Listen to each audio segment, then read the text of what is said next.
పేరు అర్చన. నేను హౌస్ వైఫ్‌గానే ఖాళీగా ఉండేదాన్ని. నేను చదువుకుంది నా ఖాళీ 9th క్లాస్ వరకే. ఫ్యామిలీ పొజిషన్‌లో చదివించలేని పరిస్థితి. అయితే ఖాళీగా ఉండటంలో నేను మా పక్కన వాళ్ళ దగ్గర నుంచి ఇలా ట్రైనింగ్ తీసుకోవడంలో స్టిచ్చింగ్ నేర్చుతా వస్తూ ఒక ఫ్రెండ్ కలిసి ఇలానే చెప్పారు, నిర్మాణ ఆర్గనైజేషన్‌లో నేర్పిస్తారంటే నిర్మాణ దగ్గరికి వెళ్ళి అక్కడ ట్రైనింగ్ తీసుకున్నాను 3 మంత్స్. 3 మంత్స్ ట్రైనింగ్ తీసుకున్న తర్వాత ఫస్ట్ నాకు చిన్న హెల్ప్ ఇచ్చారు 3 మంత్స్. రేషన్ ఇంకా మా డాడీకి హెల్త్ బాగాలేకపోయేసరికి మా డాడీకి వీల్ చైర్ ఇచ్చారు.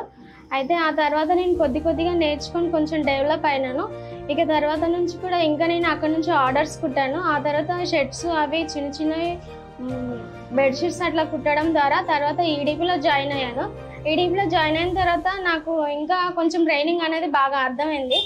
అయితే బ్యాగ్స్ అవి కూడా ఇంకా చాలా కుట్టాను. దానివల్ల నాకు అనిపించింది కనుక నాకంటూ ఒక ఉపాధ్యాయుగా ఉండాలనిపించి నేను ఓన్గా పెట్టుకోవాలనుకొని ఈ చిన్న షాప్ ఒకటి పెట్టుకున్నాను. అదే విధంగా నాకు ఉందే చిన్న మిషన్, నాకు ఇంకా పెద్ద మిషన్ ఒక హెల్ప్ కావాలనుకొని నేను ఆశిస్తున్నాను. ఇంకా నన్ను ఇంతకు ముందుకు డెవలప్ అవ్వాలని నిర్మాణ ఆర్గనైజేషన్కి థ్యాంక్స్ చెప్తున్నాను.